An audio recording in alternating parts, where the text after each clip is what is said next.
Good morning, dear kids. So, as you know that this is the fourth chapter, Fun and Game from EVS. So, we have already started the chapter that in this chapter, अगर आपको याद हो तो hockey player थे कुछ बच्चे जिनके बीच में गर्ल्स और बॉयज़ के बीच में हॉकी का मैच हुआ था और बॉयज़ जो थे वो ओवर कॉन्फिडेंट थे जिसकी वजह से वो मैच हार गए थे। और उसके बाद उनके टीम के जो लीडर थे, जो टीचर थे, उनके स्पोर्ट्स टीचर थे, उन्होंने काफ़ी सारी चीज़ें उनको समझाई कि किस तरीके से हमें जो विनर टीम है उनके साथ कैसे बिहेव करना चाहिए, कभी हमें उदास नहीं होना चाहिए, हमारे में गेम स्पिरिट होना चाहिए and many more things. Now you can open the next page. Some children were standing around in a big circle. कुछ बच्चे बड़े सर्कल के अंदर खड़े थे। They were playing with top and marbles. वो लोग मार्बल्स के साथ और टॉप जो इस तरीके से छोटी सी घुमचकरी आती है उसके साथ वो लोग खेल रहे थे। नेहा दीदी was spinning the top. Neha ने टॉप स्पिन किया, जैसे कि आपको ड्राइंग में दिख रहा है, यहाँ पे देखो पिक्चर में दिखाया है टॉप, जिससे वो रस्सी से जब खींचते हैं तब वो ज़मीन के ऊपर घूमता है। नेहा दीदी was spinning the top while children look on in wonder. और बच्चे बहुत ही सरप्राइज होकर देख रहे थे। She was गोपाल्स Elder sister. वो जो नेहा जो थी वो गोपाल की बड़ी सिस्टर, छोटी सिस्टर थी। Spinning the top seems so easy when दीदी डज इट। अब उन बच्चों को भी लगा कि ये टॉप स्पिनिंग करना बहुत ही ईजी है। तरुण ने ये सोचा। He stood admiring as she wound the thread around the top and skillfully pulled the string to spin it gracefully. वो देख रहा था कि किस तरीके से नेहा दीदी पहले उस लट्टू के ऊपर, उसको लट्टू बोलते हैं प्रॉपर लैंग्वेज में, तो उस लट्टू के ऊपर डोरी बांधती है और किस तरीके से उस डोरी को खींचती है जिसकी वजह से वो जो लट्टू जो है वो घूमता है। A little later, Tarun spotted some of his friends. उसके बाद तरुण ने अपने कुछ फ्रेंड्स को देखा। They were playing पिट्ठू और सेवन स्टोन। वो लोग पिट्ठू और सेवन स्टोन नाम के गेम खेल रहे थे। He too joined them to play. और उसने उनको ज्वाइन किया और खेला। Games such as hockey, tennis, cricket, football require special equipment. अब देखो बेटा, हमारे आसपास हमारे खेलने के लिए बहुत सारे गेम्स होते हैं, बट कुछ गेम्स ऐसे होते हैं जिनको स्पेशल इक्विपमेंट की ज़रूरत होती है, जैसे कि हॉकी है, टेनिस है, क्रिकेट है, फुटबॉल है, like that. They are generally played at school और स्पोर्ट्स क्लब। और ज़्यादातर वो स्कूल और स्पोर्ट्स क्लब में खेले जाते हैं। Special training might be required to play this game. और कई बार इन गेम्स को खेलने के लिए स्पेशल ट्रेनिंग की भी ज़रूरत पड़ती है। Experts of the games coach children how to play this game. जो इस गेम्स के एक्सपर्ट होते हैं वो बच्चों को ये सिखाते हैं कि किस तरीके से हमें गेम प्ले करना चाहिए। However, at times we play these games along with the neighborhood friend. कई बार हम लोग हमारी गलियों के अंदर बच्चों के साथ, हमारे पड़ोस के बच्चों के साथ इस तरीके के गेम्स खेलते हैं। Street games like seven stone and kabaddi. Kabaddi होता है या सेवन स्टोन, जिसको सतोलिया भी बोला जाता है, on the other hand require no formal training. और इस तरीके से की जो गेम्स होती है उनको कभी कोई फॉर्मल ट्रेनिंग की ज़रूरत नहीं पड़ती है और वो ऐसे ही खेली जाती है गलियों के अंदर बच्चों के साथ। Neither do they need well equipped stadium. ना तो उनको बहुत ही अच्छा स्टेडियम चाहिए, ना उनको बहुत ज़्यादा इक्विपमेंट चाहिए। In both the cases, however, we have to follow certain rules. अब ये अलग अलग तरीके की जब हम लोग गेम्स खेलते हैं तो हमें कौन कौन से तरीके के रूल्स को फॉलो करना चाहिए। तो ये आप लोगों को ये ध्यान में रखना चाहिए कि बेटा कुछ रूल्स तो ऐसे होते हैं जो हमेशा अपने को ध्यान में रखना है कि जब भी हम लोग फ्रेंड्स के साथ खेले कभी हम लोग ये नहीं सोचे कि हमें जीतना है। The participation is more important than the winning.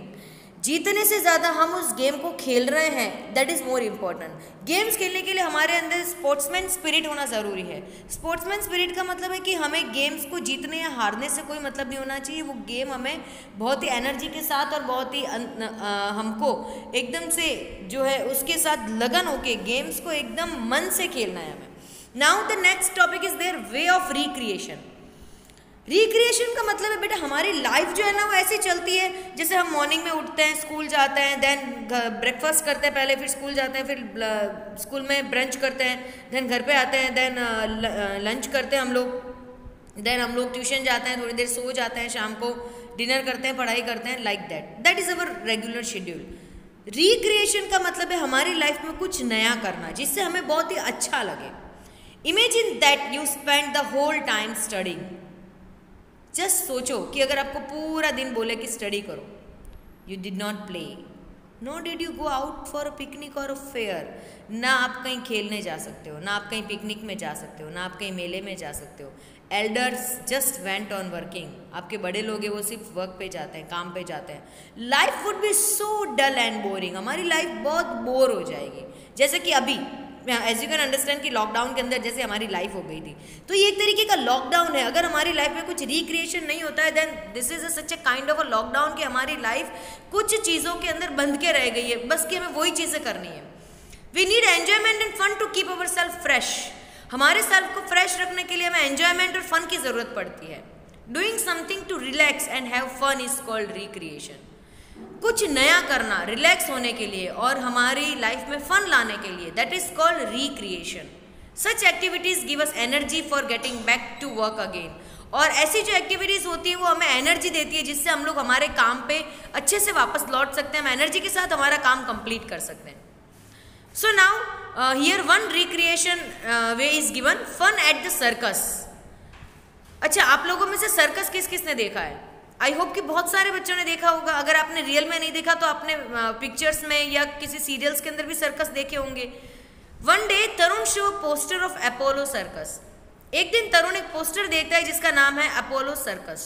He had never been to a circus. उसने पहले कभी सर्कस नहीं देखा था. He asked his father about it. उसने अपने फादर से पूछा. His parents took him to the circus one evening. उनके पेरेंट्स एक दिन उसको शाम को सर्कस में लेके गए. There was a huge colorful tent decorated with bright lights. वहाँ पे उसने बहुत बड़ा टेंट देखा जो चमकती लाइटों से भरा हुआ था. As they entered, lots of people were already sitting inside the tent. जैसे वो एंटर हुआ वहाँ पे बहुत सारे लोग जो है वो टेंट के अंदर बैठे थे. The ring master entered the ring and welcomed everyone. Ring master जो है वो रिंग में आए और उसने सबको वेलकम किया. Then came the clown, bouncing, dancing and juggling several colorful balls at the same time. तब तक क्लोन आए, जोकर्स आए, जो कुछ जोकर नाचते हुए आए, कुछ जोकर डांस करते हुए आए, कुछ जोकर कूदते हुए आए, कुछ जोकर के हाथ में कलरफुल बॉल्स थे जिनको वो जगलिंग कर रहे थे. He made funny faces and cracked funny jokes. वो लोग funny faces बना रहे थे और funny jokes बना रहे थे. People were greatly amused and laughed loudly. लोगों को बहुत मजा आया और बहुत जोर जोर से लोग हंसने लगे. Suddenly there was a silence. एकदम वहाँ पे साइलेंस छा गया. Hardly a sound could be heard. एक मतलब बड़ी मुश्किल से कोई छोटा सा साउंड भी सुनाई दे रहा था. It was a show of wait and watch. ये शो था इंतजार करो और कुछ देखो. Spotlight slowly focused on a man climbing on a rope ladder to a trapeze. एक हवा में एक रस्सी बंधी हुई थी और सडनली स्पॉटलाइट उसके ऊपर गिरी और वहां पे एक इंसान था जो रॉप क्लाइंबिंग कर रहा था. ही सेट स्विंगली स्लोली और वो धीरे से झूला भी खा रहा था. while another man climbed to another trapeze far away under the circus tent. जैसे कि आप लोगों को यहाँ पे फोटो में दिख रहा है कि एक बच्चा जो है या एक इंसान जो है वो एक झूले से दूसरे झूले पर जंप मारता है. ऐसा आप लोगों ने कई बार सर्कस में देखा होगा. Now one of the acrobat hung down from his trapeze. और एकदम से इन लोगों को एक्रोबैट्स बोलते हैं जो इन तरीके की एक्सरसाइज करते हैं, इस तरीके के फन क्रिएट करते हैं, इस तरीके के जो मूवमेंट करते हैं उनको एक्रोबैट्स बोलते हैं. तो एकदम से जंप मारता है हाई अबव द ग्राउंड, बहुत ऊंचे से नीचे तक. His legs pushed back and forth, उसके हाथ पांव आगे पीछे झूल रहे थे. As he swung faster and higher then he let go, एकदम से बहुत ही तेजी से वो हाई जंप मारता है. The people gasp, some covered their eyes, लोगों को एकदम से डर लग गया. कुछ ने तो अपनी आंखें बंद कर दी क्योंकि इतनी ऊंचाई से नीचे कूदना लोगों को डर लग रहा था, वो देख नहीं पा रहे थे. अफ्रेड टू लुक, वो डर रहे थे. देन अ चाइल्ड येल्ड, एकदम से एक बच्चा चिल्लाया. ही मेड इट, देखो उसने कर दिया, उसने कर दिखाया. And sure enough the man hanging by his knees from the other trapeze caught the acrobat, और जो एक दूसरा ट्रापेजी जो हवा में लटक रहा था उसने उसको पकड़ लिया. वो जंप कर रहा था, उसने सोचा वो पकड़ नहीं पाएगा, वो नीचे गिर जाएगा, बट एक ट्रापेजी ने दूसरे ट्रापेजी को, उस एक्रोबैट को पकड़ लिया. पीपल क्लैप्ड एंड चीयर्ड, लोग बहुत ही जोर से चिल्लाने लगे और ताली बजाने लगे. Tarun had never seen anything like this before, Tarun ने ऐसा पहले कभी नहीं देखा था, बट उसने ये फर्स्ट टाइम देखा. सो He was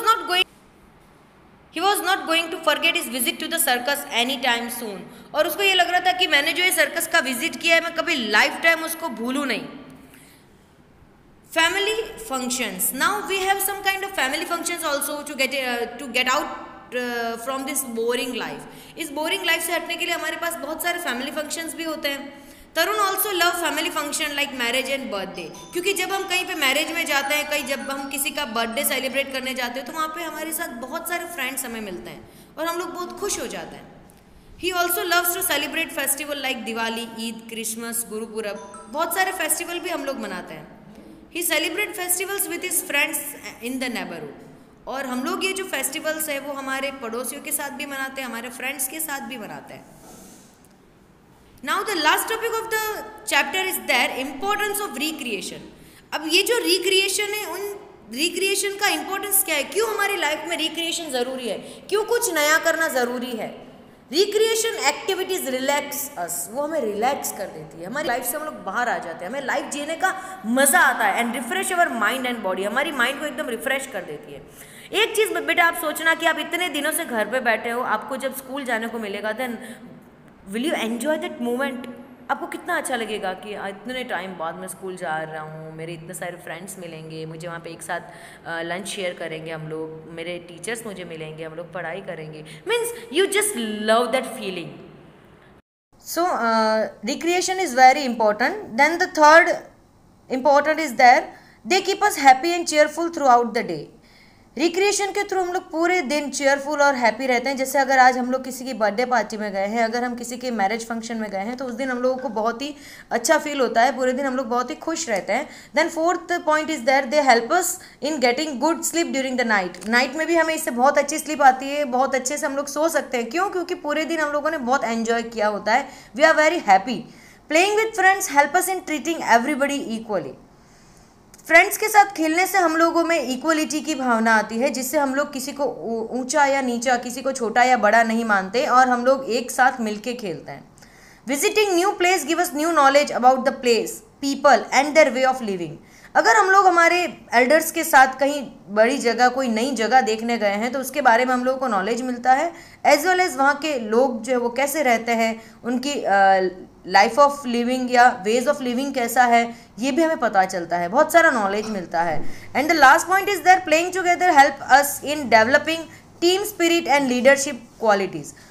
इस वजह से हम लोगों के अंदर जो team spirit and leadership qualities, ये सारी क्वालिटीज़ हमारे में इस वजह से आती है क्योंकि हम लोग ग्रुप गेम प्ले करते हैं जब हमारे फ्रेंड्स के साथ, तब हमारे अंदर टीम स्पिरिट और लीडरशिप क्वालिटी दोनों अच्छे से डेवलप होती है और जिसकी वजह से हम लोग अच्छे से ग्रुप गेम प्ले कर सकते हैं. So in this way we should carry on with our recreation. So here the chapter is going to be over and you should start with your exercise.